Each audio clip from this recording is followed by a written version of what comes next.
So information sharing is quite critically sharing in two directions. Most definitions, unfortunately, seem to cover sharing information only between private parties and the federal government or the official side of the world. We really have to share information in both directions, between public sector and private sector, and between private sector organizations, really critical. It's the art of passing knowledge in a non-natural environment. So what that means is people have information, but they really don't understand what they're talking about. Well, I think of information sharing in the security space as really two different things. So one of them is sharing of data and threat information.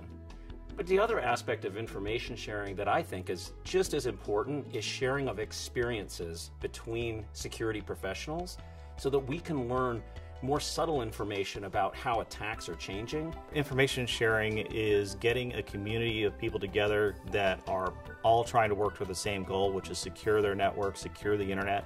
Get them together and let them share all of their information, at least all the information they can share, with as little friction as possible.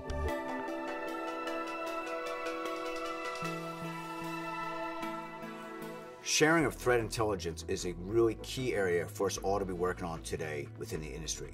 Sharing information has to go from moving from silos of data to different parties. And it's really key to identify trends and help mitigate threats and also stop them from reoccurring. It's a participatory sport. If you're not contributing, you'll never get that relevant piece of information back. Therefore, it becomes your value. Your value is equal to what you contribute. Incidents occur in isolation in individual networks, and they may not mean anything on their own, but when you share the information, sometimes you're able to correlate what look like disconnected things that happen into an event that actually matters. Who doesn't want you to share information on intrusions or other types of breaches? It's the people that are doing it. It's the criminals, right? They don't want you sharing that information because it makes their job harder. If you think about what's going on in the cybercrime world today, the bad guys have no impediment to sharing information. They're always talking. That's why they're kind of one step ahead a lot of the time.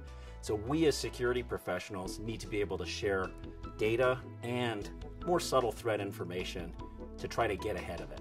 The importance of information sharing is to build the world we would like our grandchildren to inherit from us, instead of build the world that the criminals would like their grandchildren to inherit from them.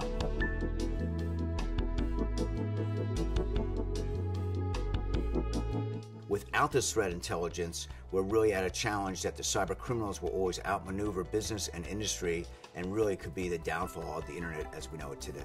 Anytime you don't share information about a threat, it benefits the criminals in the world much more so than it benefits you, your customers, your family, your shareholders, and it ultimately is a self-destructive act in the long term. Number one, you'll miss key events, and number two, other people won't share with you. You're just not going to see the bigger picture. You're not going to know what else is happening in the world to other companies like yourself. You're not going to have that other piece of the puzzle that you might need to solve an investigation on an intrusion that you might be facing. So if you're not putting yourself out there and getting that information, you're really just hurting yourself. The downside to not sharing threat intelligence is one, you're not really contributing to the community. Two, if that community, for example, are your peers in an industry like financial services or healthcare or other targeted industries, IT or government, you're not benefiting and you're not learning. So if you really want to find a way to protect your domain, you need to hear from other folks about what is happening. Traditionally, it's like being in a foxhole.